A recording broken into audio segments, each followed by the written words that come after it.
நீதி கதைகள் டிவி. அது ஆனந்தகிரி அப்படிங்கிற ஒரு பெரிய ஊரு. அந்த ஊருக்கு பெரிய மனுஷன் பூபதி. அவருக்கு ஒரு அழகான புத்திசாலி பொண்ணு வள்ளி இருந்தா. பூபதி முதல்ல ஊரை பத்தி நிறையவே யோசிச்சுக்கிட்டு இருப்பாரு. ஆனா வர வர அவருடைய வீடு, அவருடைய பொண்ணை பத்தியே யோசிச்சுக்கிட்டு இருக்கிறதுனால அவரால் ஊரை பத்தி யோசிக்க முடியறதில்ல. இந்த வாய்ப்பை பயன்படுத்திக்கிட்டு பக்கத்து ஊரு ஜமீன்தாரான ராகவையா ஊர் தலைவரா ஆகிறதுக்கு திட்டத்தை போட்டுக்கிட்டு இருந்தான்.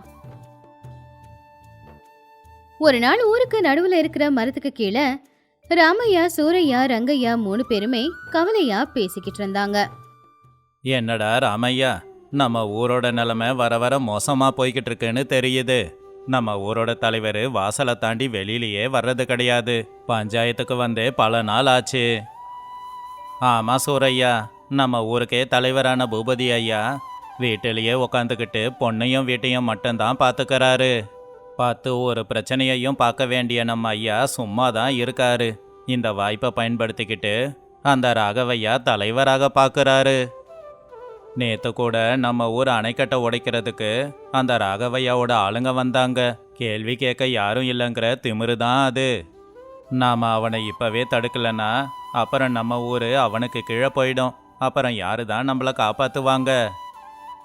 அப்பதான் அந்த பக்கமா வந்த வீரையா அவங்க பேசிக்கிட்டு இருக்கிறத எல்லாத்தையும் கேட்டான். வீரையா ரொம்ப சுறுசுறுப்பான தைரியமான பையன். பெரியவங்களுக்கு வணக்கம். ஏன் எல்லாரும் ரொம்ப கவலையா இருக்கீங்க? தலைவன் தூங்கிக்கிட்டு இருந்தானா மக்களா இருக்கிற நாம தான் முழிச்சு பிரச்சனையை சரி பண்ணணும். என்ன பண்றது வீரையா, இப்ப நம்ம எல்லாரோட நிலைமையும் அப்படிதான் இருக்கு. நம்ம எல்லாரையும் பார்த்துக்க வேண்டிய பூபதி ஐயா வீட்டை மட்டும்தான் பார்த்துக்கிறாரு. அதனால நம்ம ஊருக்கு இப்போ தலைவனே இல்லை. பூபதி ஐயாவுக்கு நம்ம ஊர் மேல அக்கறை இல்லாம இல்லை, அவருக்கு வயசாகுது. அது மட்டும் இல்லாம அவர் பொண்ணு மேல அவருக்கு அதிக பாசம். நம்ம யாராவது போய் ஊர்ல என்ன நடக்குதுன்னு சொன்னா அப்ப அவரு புரிஞ்சிக்க போறாரு.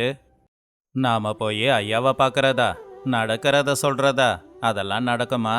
அவருடைய வேலைக்காரன் சீனு இருக்கானே, அவன் நம்மள உள்ள விட மாட்டான். அவனும் அந்த பக்கத்து ஒரு ஜமீன்தாரும் 2 பேரும் கை கோத்துருக்காங்களாமா. அப்படியா? அப்படின்னா இன்னைக்கு ராத்திரியே நான் அவங்க வீட்டுக்கு போறேன். அந்த ராகவையாவோட காலில் நம்ம ஊர் ஜனங்க மட்டும் விழுந்துடவே கூடாது. நான் பூபதி ஐயாவை சந்திச்சு என்ன நடக்குது அப்படின்னு சொல்றேன் அப்படின்னு சொல்லி வீரையா நேர பூபதி ஐயாவோட வீட்டுக்கு போனான். அங்க வேலைக்காரன் சீனும் அவனை தடுத்தான். என்ன வீரையா, நேரா வீட்டுக்குள்ள வந்துகிட்டு இருக்க? ஐயா ஓய்வு எடுத்துக்கிட்டு இருக்காரு, யாரையும் பார்க்க மாட்டாரு, கிளம்பு. இங்க பாரு சீனு, ஊர்ல எல்லாரும் பிரச்சனையோட இருக்கும்போது பெரிய ஐயா ஓய்வு எடுக்கிறது நியாயமே இல்லை. நான் அவரை பார்த்தாகணும். என்னை மீறி உள்ள போக நினைச்சினா மரியாதையா இருக்காது வீரையா. இது உன்னோட வீடு இல்லை, எங்க ஐயாவோட வீடு.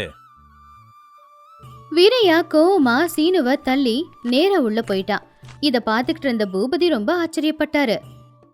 பூபதி கோவமா, என்ன வீரையா, உனக்கு திமிரு அதிகமாயிடுச்சா? என்னோட வேலைக்காரனைய தள்ளி விட்டுட்டு நீ உள்ள வர? உனக்கு என் மேல கொஞ்சம் கூட மரியாதை இல்லையா? பயம் இல்லையா? ஐயா வணக்கங்க.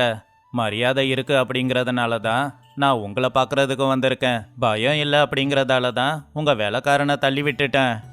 நீங்க நம்ம ஊரோட தலைவர், ஆனா நம்ம ஊரை பத்தி கவலைப்பட மாட்டேங்கிறீங்க. பக்கத்து ஊர் ஜமீன்தாரு நம்ம ஊராடைய திட்டம் போடுறாரு. அதை பத்தி தெரிவிக்க தான் நான் இங்க வந்தேன். அதை கேட்டு பூபதி யோசிக்க ஆரம்பிச்சாரு.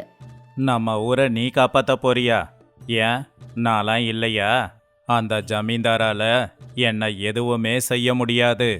எனக்கு இருக்கிற செல்வாக்குக்கு முன்னாடி அவன்லாம் ஒரு ஆளா? செல்வாக்குங்கிறது வீட்டுக்குள்ள உக்காந்தா வளராதுங்க ஐயா. வீட்டை விட்டு வெளியில வந்து 4 பேரை பார்க்கும்போது தான் அது வளரும். நீங்க வீட்டை தாண்டி வெளியில வரலன்னா நாளைக்கு உங்க வீடு கூட உங்க பேச்ச கேட்காது. நீங்க ஊரை அப்படியே விட்டுட்டீங்க. இப்ப ஊருக்கு ஒரு நல்ல தலைவன் வேணும். அப்ப பூபதி கோவமா, ஓஹோ, ஒரு தலைவன் எப்படி இருக்கணும்னு எனக்கே சொல்லி தரியா? நான் யாரு அப்படிங்கிறது உனக்கு தெரியாது வீரையா. சரி, உனக்கு அவ்வளவு ரோஷம் இருந்துச்சுன்னா அந்த ஒரு ஜமீன்தார நீயே எதிர்த்து நில்லு. உன்னோட தைரியம் எந்த அளவுக்குன்னு நானும் பார்க்கறேன். இந்த மண்ணை காப்பாத்துறதுக்கு நீங்க என்ன செய்ய சொன்னாலும் நான் அப்படியே செய்கிறேங்க ஐயா. சொல்லுங்க, நான் என்ன செய்யணும்? சரி கேளு. இப்ப நம்ம ஊர்ல 3 பிரச்சனைங்க இருக்கு.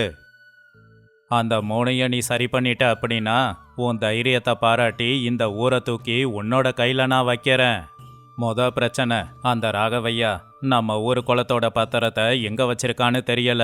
இப்ப அது அவனுக்கு சொந்தம்னு சொல்றான். நம்ம ஊர் குளத்தோட பத்திரத்தை நீ தான் கொண்டு வரணும். ரெண்டாவது, வயலுக்கு தண்ணி வர்ற கால்வாயில ஒரு பெரிய பாறை விழுந்து தண்ணி வர மாட்டேங்குது. அந்த பாறையை நீ அகற்றணும். மூணாவது, நம்ம ஊர் எல்லையில தோட்டத்துல ஒரு காளமாடு இருக்கே, அதை யாராலையும் அடக்க முடியல. அதை நீ அடக்கியே ஆகணும். இது மூணுத்தையும் உன்னால செய்ய முடியுமா? இந்த 3 பிரச்சனை தானங்க ஐயா. தைரியமா இருக்கிறவங்களுக்கு எந்த ஒரு பிரச்சனையும் பெரிய பிரச்சனையா தெரியாது. இந்த 3 பிரச்சனையையும் தீர்த்து வச்சுட்டு அதுக்கப்புறம் உங்க முன்னாடி வந்து நிக்கிறேன் அப்படின்னு சொல்லி வீரையா தைரியமா அங்கிருந்து போனான். இது எல்லாத்தையும் கேட்டுக்கிட்டு இருந்த வள்ளி அவங்க அப்பா கிட்ட வந்தா. அப்பா, அந்த வீரைய பேச்சுல தைரியமும் ஒரு நம்பிக்கையும் தெரியுதுப்பா. நம்ம ஊருக்காக என்ன வேணும்னாலும் செய்வாரு போல. இல்ல ரத்தம் இல்லம்மா, அதான் கொதிக்குது, கொஞ்சம் சூடா இருக்கு. அந்த ராகவையாவை பத்தி வீரையாவுக்கு சரியா தெரியாது. அதே மாதிரி அந்த காளமாட்டை பத்தியும் அவனுக்கு தெரியல. பார்க்கலாம், இல்ல ரத்தம் ஜெயிக்குதா இல்ல வாழை சுருட்டி வச்சுக்கிட்டு வந்து மன்னிப்பு கேட்கறான் நானு.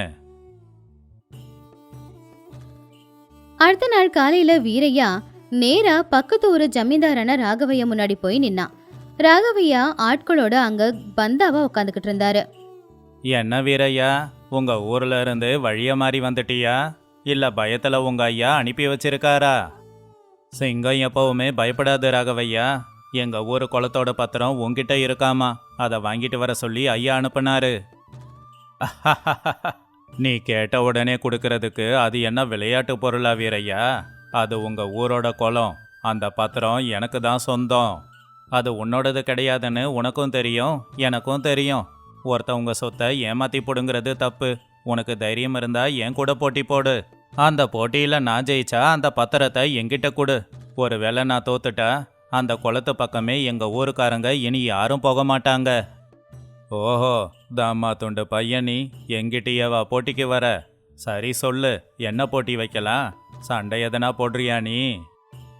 இல்லைங்க ஐயா, பலத்தை வச்சு ஜெயிக்கிற வெற்றியெல்லாம் ரொம்ப நாளைக்கு நிலச்சி நிற்காது. நான் அறிவுக்கான போட்டியை வைக்கிறேன். நான் முதல்ல 3 கேள்வியை கேட்பேன். அதுக்கு பதில சொன்னா நீங்க ஜெயிச்சிங்க, இல்லைன்னா நான் ஜெயிச்சேன். ருத்ரையா அவனுக்கு அவன் மேல இருக்கிற நம்பிக்கையால, சரி கேளு சின்ன பையனி, உன் கேள்விக்கு கூடமா பதில் தெரியாது? கேள்வி, நான் எப்பவுமே ஓடிக்கிட்டே தான் இருப்பேன், ஆனா எனக்கு கால் இல்ல. நான் எல்லாருக்கும் உயிரை கொடுப்பேன், ஆனா எனக்கு உயிர் இல்ல, அது என்னது? அப்போ ராகவையா யோசிச்சு பார்த்துட்டு, இது ரொம்ப சுலபம். ஆத்துல ஓடிக்கிட்டே இருக்குமே தண்ணி, அதுதான் சரியான பதில். 2வது கேள்வி, இருக்கும்போது கண்ணுக்கு தெரியாது, போனதுக்கப்புறம் தேடினாலும் கிடைக்காது. அது மனுஷனுக்கு கிரீடம் மாதிரி, அது என்னது? அதை கேட்டு ராகவையா சிரிச்சுக்கிட்டே, அது கௌரவம். கௌரவம் போச்சுன்னா மனுஷன் இருந்தும் பிரயோஜனம் இல்லை. இதுவும் சரியா தான் சொன்னீங்க. இப்போ 3வது கேள்வி ரொம்ப முக்கியமான கேள்வி. ஒரு காகிதத்தில் உண்மையை எழுதியிருந்தா அது தர்மம். அதே காகிதத்தில் பொய்யை எழுதி வச்சு அதை உண்மைன்னு நம்ப வச்சா என்ன சொல்லுவாங்க? நம்பினவனை என்னன்னு சொல்லுவாங்க? ருத்ரையோட முகம் வாடி போச்சு. என்ன சொல்றது அப்படின்னு அவன் முழிச்சுக்கிட்டு இருந்தான். இது என்னடா கேள்வி? இதுக்கு எப்படி பதில் சொல்றது? பதில சொல்லுங்க ஐயா. பொய்யா பத்திரத்தை உருவாக்கி குளத்தை எடுத்துக்க பார்க்குறீங்களே, அது தப்பு இல்லையா? செஞ்ச தப்பை மறைக்கிறானா அவன் பயந்தாங்கோலியா இருக்கணும். ஊர் ஜனங்க முன்னாடி பொய்யான பத்திரத்தை உருவாக்குனதை ஒத்துக்கிறியா இல்லை அந்த பத்திரத்தை பஞ்சாயத்து ஆளுங்க கிட்ட கொடுத்து நான் சோதிக்க சொல்லவா? டேய், அதிகமாக பேசிக்கிட்டு இருக்க. போட்டியில் நீ தோத்துட்ட ராகவையா. ஏன்னா அந்த பத்திரம் பொய் பத்திரம்னு உனக்கு தெரியும். இப்போ நீ உண்மையான பத்திரத்தை என்கிட்ட கொடுக்குறியா இல்லைனா இப்போவே போய் போலீஸில் உன் மேலே புகார் கொடுக்கவா? ஊர் ஜனங்க முன்னாடி உன்னோட கௌரவம் போயிடும், பரவாயில்லையா?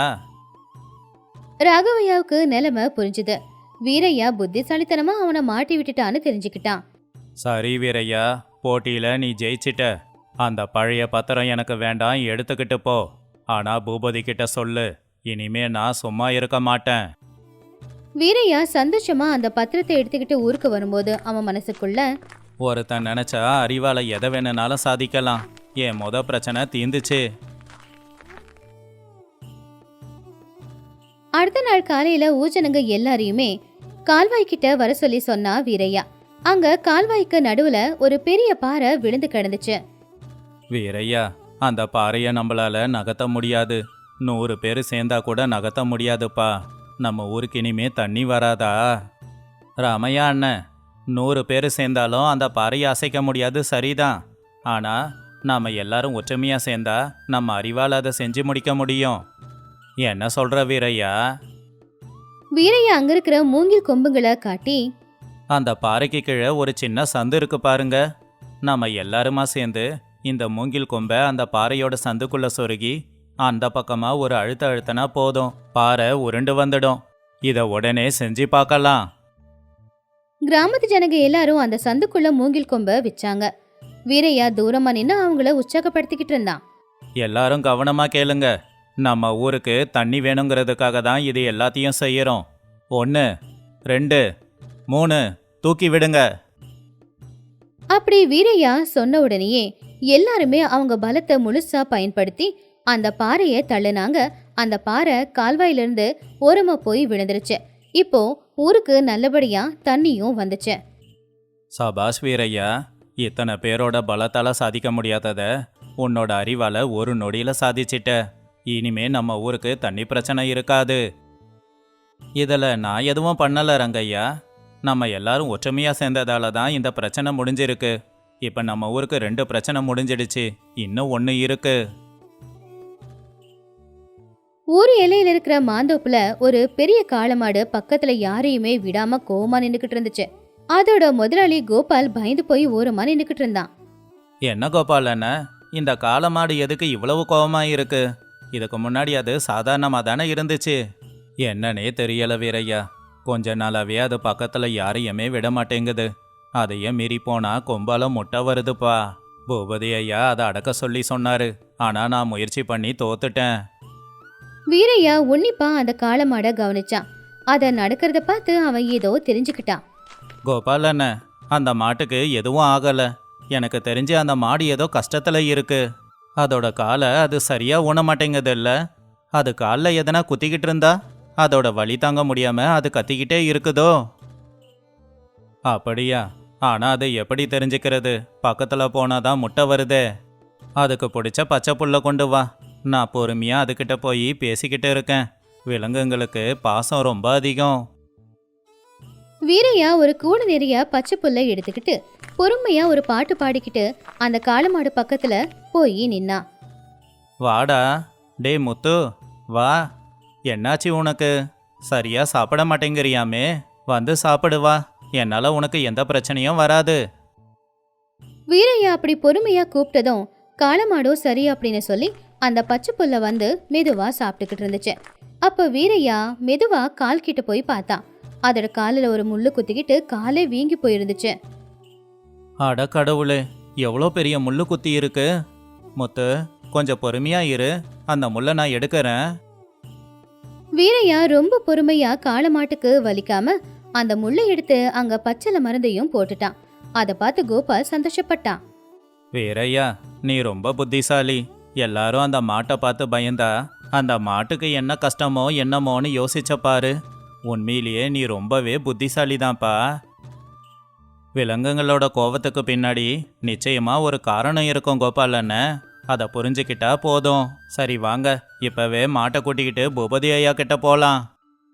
அன்னைக்கு சாயந்தர நேரம் ஊருக்கு நடுவுல பஞ்சாயத்து ரொம்ப கலகலன்னு இருந்துச்சு. ஊரோட தலைவரான பூபதியும் அவருடைய பொண்ணான வள்ளியும் பஞ்சாயத்துக்கு வந்திருந்தாங்க. ஊஜனங்க எல்லாருமே ஒன்னா வந்திருந்தாங்க. அப்ப காளமாடு, பத்திரம் இதை எல்லாத்தையுமே எடுத்துக்கிட்டு வீரையா தைரியமா முன்னாடி வந்து நின்னான். ஐயா, நீங்க செய்ய சொன்ன 3 வேலையையும் வீரையா முடிச்சிட்டாங்க.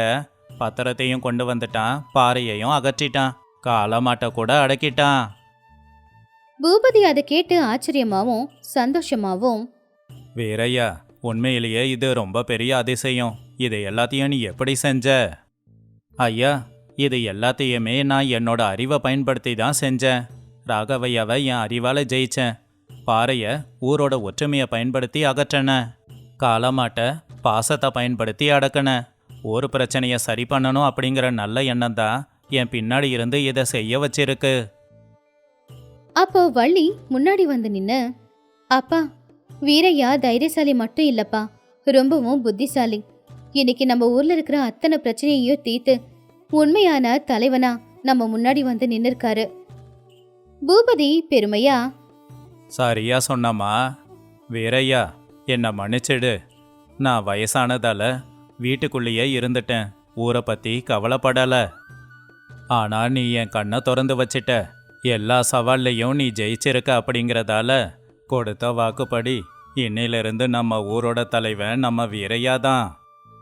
பூபதி ஐயா, நான் ஊருக்கு உதவி செய்யணுங்கிற எண்ணத்தில் வந்தேன். எனக்கு பதவி வேண்டாம். நீங்கள் சொல்கிற வேலையை செய்கிற இடத்துலையே இருந்துக்கிறேன். இல்லை வீரையா, உன்னை மாதிரி புத்திசாலியான தைரியமான ஆளு தான் நம்ம ஊருக்கு தேவை. அது மட்டும் இல்லை, என்னோட பொண்ணை உனக்கு கட்டி வைக்கலான்னு முடிவு பண்ணியிருக்கேன்.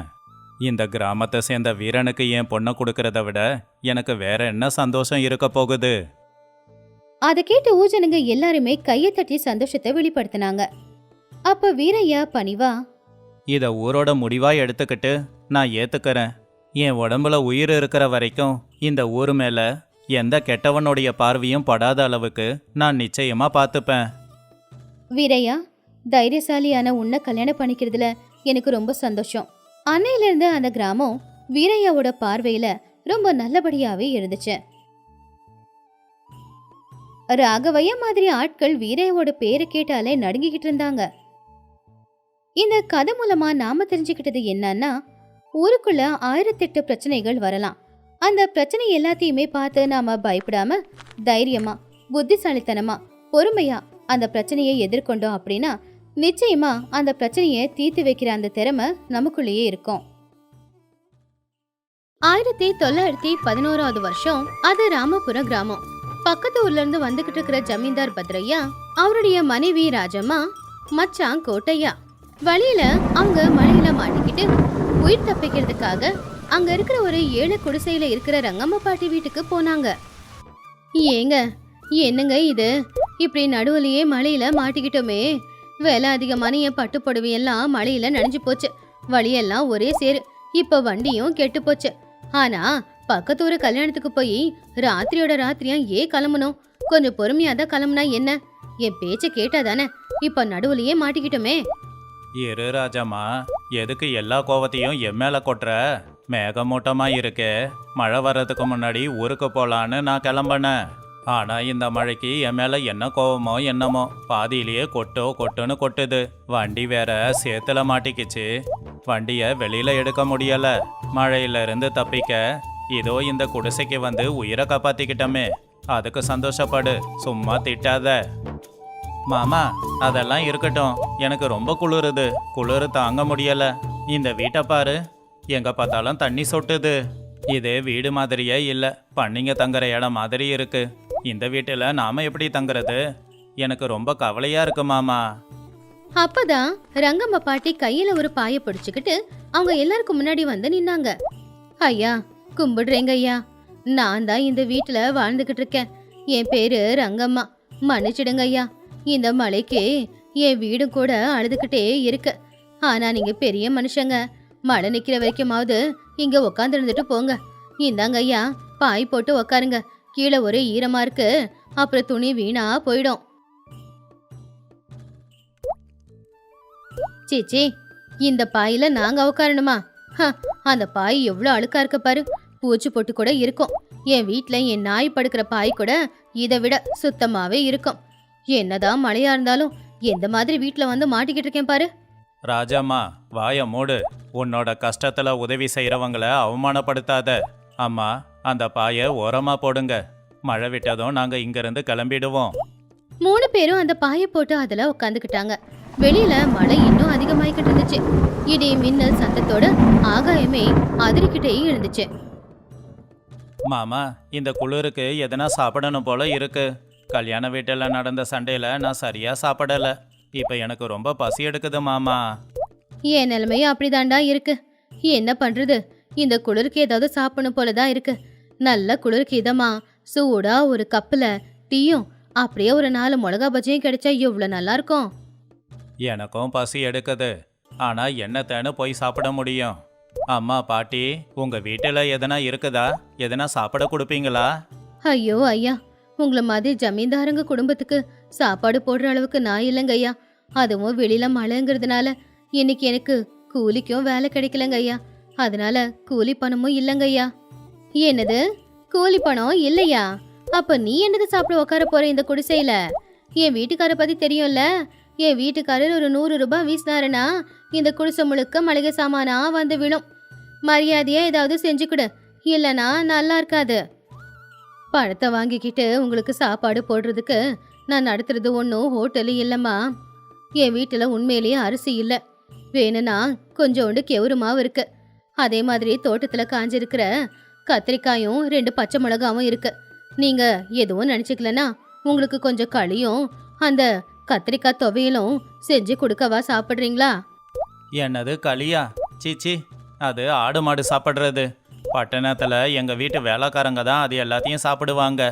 நாங்கள் எப்படி சாப்பிட முடியும்? வாயை மூடுடா. பசிக்கிற நேரத்தில் இந்த களி கிடைக்கிறதே பெரிய விஷயம். ஆடும் மாடும் சாப்பிட்றத மனுஷங்க சாப்பிடக்கூடாதுன்னு சட்டம் இருக்கா? ஏம்மா, நீங்கள் ஏதாவது பண்ணி கொடுங்க. நான் போகும்போது என்கிட்ட 10 ரூபாய் இருக்கு. அதை உங்களுக்கு கொடுத்துட்டு போகிறேன். பணம் எனக்கு எதுக்குங்க ஐயா?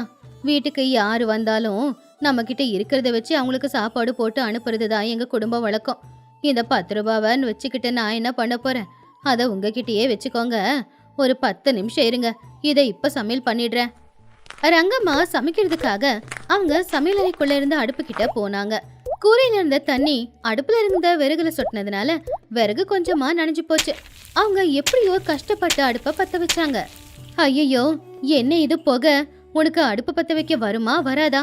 வீடு முழுக்க புகையாயிடுச்சு. ஐயோ, என் கண்ணெல்லாம் எரியுது. கோச்சுக்காதம்மா, தண்ணி கூரையில இருந்து சொட்டி விறகு மேல விழுந்திருக்கு. அதான் விறகு கொஞ்சம் நனைஞ்சு போனதுனால புகை வருது.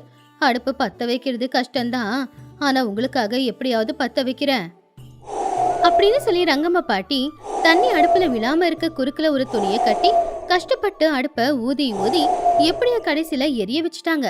அதுக்கப்புறம் ஒரு பாத்திரத்தை வச்சு ஒரு பக்கம் களியை கிண்டிக்கிட்டு இருக்கும்போது இன்னொரு பக்கம் தோட்டத்துல இருந்து பறிச்சுட்டு வந்த கத்திரிக்காயும் நெருப்புல வெந்துக்கிட்டு இருந்துச்சு. மாமா, அந்த பாட்டி அடுப்பில் கத்திரிக்காவை சுடும்போது நல்ல வாசம் வருதில்ல? எனக்கு பசி அதிகமாகுது. ஆமாண்டா, நம்ம ஊரில் எல்லாரும் கேஸ் ஸ்டவ்வில் சமைக்கிறாங்க. ஏதேதோ மசாலா பொருள் எல்லாம் போடுறாங்க. என்ன போட்டாலும் கிராமத்தில் சும்மா மிளகாவை தட்டி போட்டு சமைக்கிற குழம்பு மாதிரி கூட அது வராது. என்ன இருந்தாலும் கிராமத்து சமையலோட சுவையே வேற. நீங்க ரொம்ப அதிகமா தான் பேசுறீங்க. அவங்க என்னமோ கத்திரிக்காய் சுட வைக்கிறாங்களாம், அது வாசம் நல்லா இருக்கான். முதல்ல களி எப்படி சாப்பிட்றீங்கன்னு பாக்குறேன். இந்த களி தொண்டையில இறங்கணும்னா வயிற்றுக்குள்ள நல்லா பசி இருக்கணுமா? ஏழைங்களுக்கு இந்த களி அமிர்தம் மாதிரி. ஆனா பெரிய மனுஷங்களுக்கு இந்த களியை பார்த்தா சீப்போன்னு இருக்கும். இந்த மழை காலத்துல சுட சுட களியும் துவையிலும் வச்சு சாப்பிட்டா கண்ணுக்கு சொர்க்கமே தெரியுமா? ரங்கம்மா பாட்டி ஒரு உரல்ல சுட்ட கத்திரிக்காய் கூட கொஞ்சம் இஞ்சி, பூண்டு, மிளகா இது எல்லாத்தையும் தட்டி அரைக்கும் போது அந்த வாசம் வீடு முழுக்க பரவுச்சு. ரங்கம்மா பாட்டி வாழை இலையை வெட்டிக்கிட்டு வந்து எல்லார் முன்னாடி வச்சாங்க. அதுக்கு மேல சுட சுட புகை வர அளவுக்கு அனலா இருந்த களிய வச்சாங்க. அந்த களியில நடுவுல ஒரு பள்ளத்தை போட்டு அதுல மணமணுக்கிற கத்திரிக்காய் துவையல வச்சாங்க. கூடவே கடிச்சிக்கிறதுக்கு வெங்காயத்தை வெட்டி வச்சாங்க. ஐயா, சுட சுட களி இருக்கு, கத்திரிக்காய் துவையலும் போட்டிருக்கேன். நல்லா சூடா இருக்கும் போதே களிய சாப்பிட்டுடுங்க, அப்பதான் உங்க குளிர் போகும். அடடே பாட்டி, ரொம்ப நல்லா செஞ்சிருக்கீங்க.